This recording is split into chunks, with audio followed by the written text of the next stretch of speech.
చందమామ మహాభారతం 1వ భాగం పరీక్షిత్తు శాపం. నైమిసారణ్యంలో ఋషిగణాలు ఉండేవి.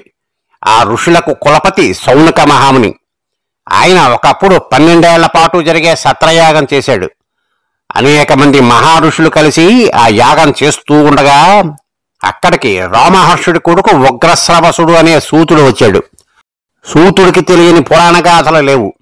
సూతుణ్ణి చూడగానే మునులందరూ అతని చుట్టూ మూగి, మునివర్యా, నువ్వు ఎక్కడి నుండి వస్తున్నావు?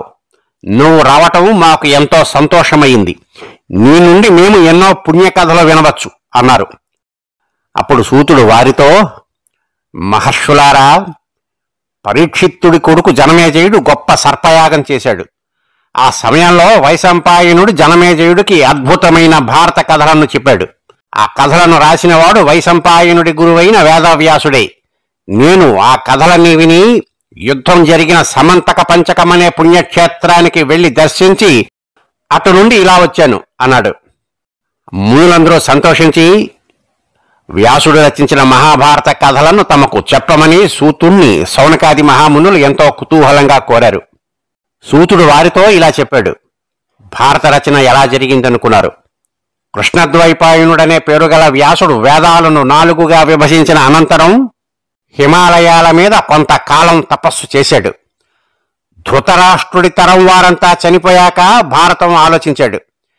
అది లోకానికంతకు పఠనీయంగా ఉండేటట్లు చేసే మార్గమేమిటా అని తీవ్రంగా ఆలోచిస్తూ ఉండగా ఆయనను చూడటానికి బ్రహ్మ వచ్చాడు.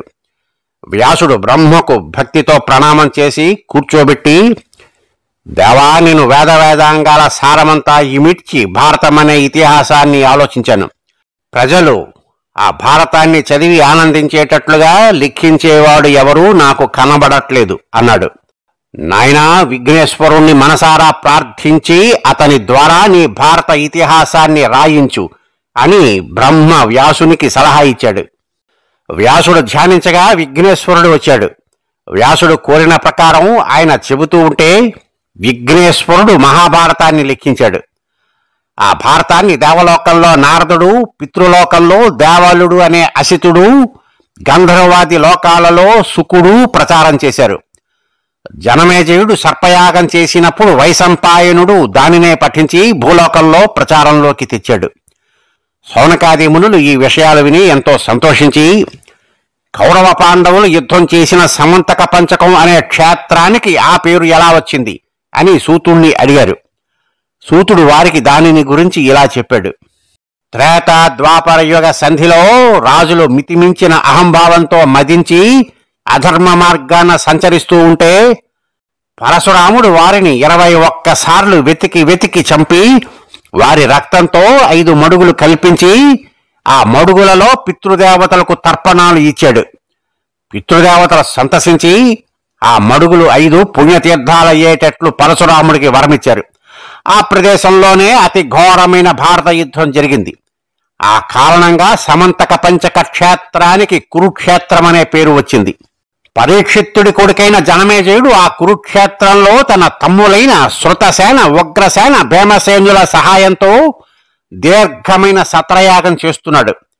ఆ సమయంలో శర్మ అనే దేవతా శునకం కొడుకు సారమేయం అనేది యజ్ఞవాటికలో తిరుగుతూ ఉంటే జనమేజయుడి తమ్ములు ఆ కుక్కను తరిమి కొట్టారు. ఆ కుక్క వెళ్ళి తన తల్లి అయిన శర్మతో చెప్పింది, సాధువులు పేదలు అయిన వాళ్లకు కీడు చేస్తే కట్టి కొడపకపోదు అని శర్మ తిట్టింది. శర్మ తిట్టు శాపమై తగులుతుందేమోనని భయపడి జనమేజయుడు హస్తినాపురానికి తిరిగి వచ్చి శాంతి కర్మలు చేయించటానికి పురోహితుడెవడైనా దొరుకుతాడా అని చూడసాగాడు. ఒకసారి అతను అరణ్యంలో వేటాడబోగా అక్కడ శృతశ్రవుడి ఆశ్రమం కనబడింది. శృతశ్రవుడికి సోమశ్రవుడు అనే కొడుకు ఉన్నట్లు తెలిసి జనమేజయుడు, మునివర్యా, మీ కుమారుణ్ణి నాకు పురోహితుడిగా ఇవ్వగలరా అని శృతశ్రవుణ్ణి అడిగాడు. రాజా, నా కొడుకుకు ఒక నియమం ఉన్నది. బ్రాహ్మణుడైన వాడు ఏది అడిగినా నా కొడుకు ఇచ్చేస్తాడు. అతని ఈ నియమానికి భంగం రాకుండా నువ్వు చూసే పక్షంలో అతను నీకు పురోహితుడిగా ఉంటాడు అన్నాడు శృతశ్రవుడు. జనమేజయుడు అందుకు సమ్మతించి సోమశ్రవుణ్ణి తన వెంట హస్తినాపురానికి తీసుకుపోయి అతని సహాయంతో అనేక యజ్ఞాలు చేశాడు. ఇలా ఉండగా ఒకనాడు జనమేజయుడి వద్దకు ఉదంకుడు అనే ఒక మహర్షి వచ్చి, రాజా, నువ్వు చెయ్యవలసిన పని ఉపేక్షించి చేతులు కట్టుకుని ఇలా కూర్చున్నావేమిటి అన్నాడు.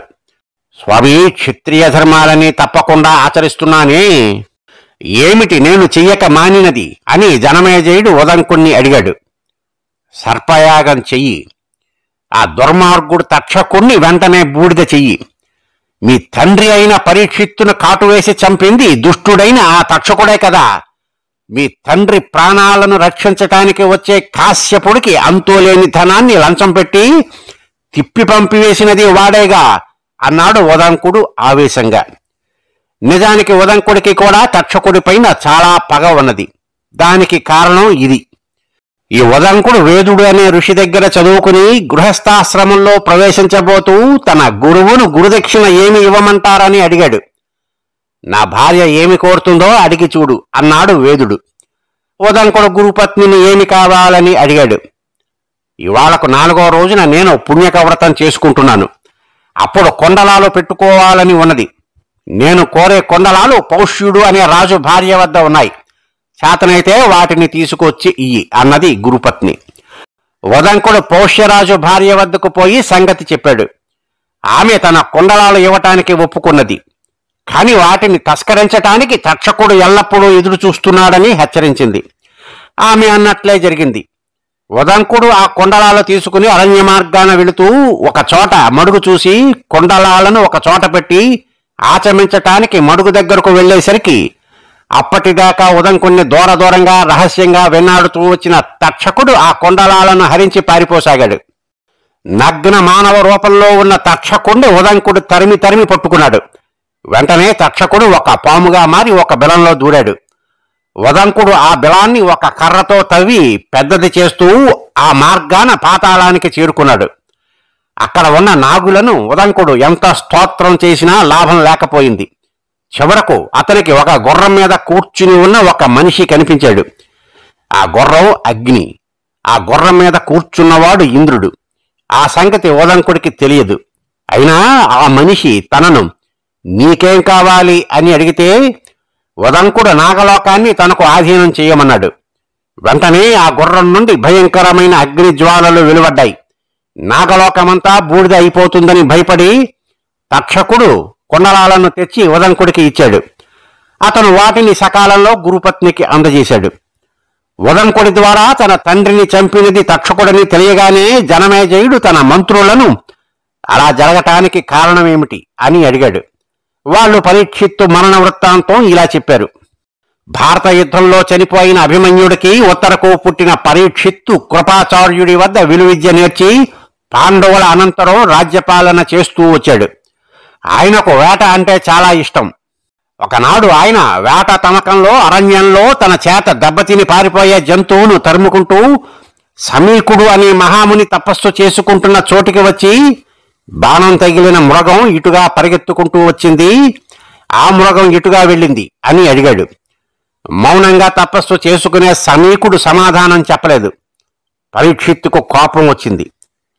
అప్పుడు పరీక్షిత్తు ఒక చచ్చిన పామును బాణం ములికితో ఎత్తి సమీకుడి మెడలో వేసి వెళ్ళిపోయాడు. సమీకుడి కొడుకైన శృంగికి ఒక మిత్రుడి ద్వారా పరీక్షిత్తు చేసిన పని గురించి తెలిసింది. ముక్కోపి అయిన శృంగి పట్టరాని కోపంతో ఇవాళకు 7వ రోజున పరీక్షిత్తు తక్షకుడి విషంతో చచ్చిపోవుగాక అని శాపం ఇచ్చాడు. తన కొడుకు పరీక్షిత్తు లాంటి మంచి రాజుకు ఇంత దారుణమైన శాపం ఇచ్చాడని తెలిసి సమీకుడు చాలా నొచ్చుకుని గౌరముఖుడు అనే తన శిష్యుని పిలిచి, నువ్వు పరీక్షిత్తు వద్దకు వెళ్ళి శాపం సంగతి చెప్పి తక్షకుడి వల్ల అపాయం రాకుండా జాగ్రత్త పడమని చెప్పు అన్నాడు. గౌరముఖుడు పరీక్షిత్తు వద్దకు వెళ్ళి గురువుగారు చెప్పమన్నట్లే చెప్పాడు. పరీక్షిత్తు శాపానికి భయపడి శాపం తగలకుండా ఏదైనా ఉపాయం చూడమని మంత్రులను కోరాడు. మంత్రులు ఒక ఒంటి స్తంభం మేడ కట్టించారు. ఆ మేడలోకి బయటి గాలి కూడా పోవటానికి వీల్లేదు. మేడ నిండా విషాలకు విరుగుడుగా పనిచేసే ఔషధాలను ఉంచారు. విష వైద్యులను మంత్రసిద్ధులను పిలిపించారు. రాజుతో సహా మంత్రులందరూ ఆ మేడలోనే చేరారు. 6 రోజులు ఏ ప్రమాదము లేకుండా గడిచాయి. ఏడో రోజున కాశ్యపుడు అనే బ్రాహ్మణుడు పరీక్షిత్తుకు కలిగిన శాపం గురించి విని తక్షకుడు కరచిన పక్షంలో రాజు ప్రాణాలను కాపాడటానికి బయలుదేరి వస్తున్నాడు. తక్షకుడు కూడా రాజును కలవటానికి మార్గమేదా అని తీవ్రంగా ఆలోచిస్తూ బ్రాహ్మణ వేషంలో వస్తూ కాశ్యపుణ్ణి కలుసుకున్నాడు. నేర్పుగా అతను వెళ్లే పని తెలుసుకున్నాడు. కాశ్యపుడు తక్షకుడితో, నాకు పాముల విషయానికి విరుగుడు తెలుసును. నా మంత్రశక్తితో పాముల చేత చచ్చిన వాళ్లను క్షణాలలో బ్రతికించగలను. రాజును తక్షకుడు కలిసే పక్షంలో ఆయనను బ్రతికించితే నాకు బోలెడంత ధనము కీర్తి లభిస్తుంది అన్నాడు. అయ్యా, నేనే తక్షకుణ్ణి. నా విషంతో చచ్చిన వారు బూడిద అయిపోతారు. నీ మంత్రాలతో తిరిగి బ్రతకరు. నువ్వు తిరిగి వెళ్ళు అన్నాడు తక్షకుడు. కాశ్యపుడు ఒప్పుకోలేదు. తక్షకుడు సమీపంలో ఉన్న మర్రి చెట్టును కాటు వేసి తన విషాగ్నితో దాన్ని బూడిద చేసేశాడు. వెంటనే కాశ్యపుడు తన మంత్రంతో దాన్ని ఎప్పటిలాగా చేశాడు. నా విషానికి విరుగుడు వేయగలవేమో కానీ మునికుమారుడి శాపానికి విరుగుడు వేయగలవా? రాజు ఇచ్చే ధనం కంటే చాలా హెచ్చు ధనమిస్తాను, తీసుకుని వెళ్ళిపో అని తక్షకుడు కాశ్యపుణ్ణి ప్రలోభపెట్టి ధనమిచ్చి పంపేశాడు. తరువాత తక్షకుడు కొందరు నాగులను మునికుమారుల రూపంలో పరీక్షిత్తు వద్దకు పంపాడు. ఆ మునికుమారుడు ఫలాలు పుష్పాలతో పరీక్షిత్తు వద్దకు వెళ్లారు. వాళ్ళు ఇచ్చిన ఫలాలలో ఒకదాన్ని పరీక్షిత్తు పగలదీశాడు. అందులో చిన్న పురుగు కనబడింది. అప్పుడు పరీక్షిత్తు తన చుట్టూ ఉన్న వాళ్లతో, శాపకాలం ముగుస్తున్నది, సూర్యాస్తమయం కావస్తున్నది. నన్ను కరిస్తే ఈ పురుగు కరవాలి కానీ సర్పభయం ఏమాత్రం లేదు అన్నాడు. అంతలోనే ఆ పురుగు తక్షకుడై పరీక్షిత్తును కరిచాడు. అందరూ భయంతో చెల్లాచెదురుగా పారిపోయారు. తక్షకుడి కాటుకు పరీక్షిత్తు తగలబడిపోవటమే కాక ఒంటి స్తంభం మేడ నిలువునా మండింది. స్వస్తి.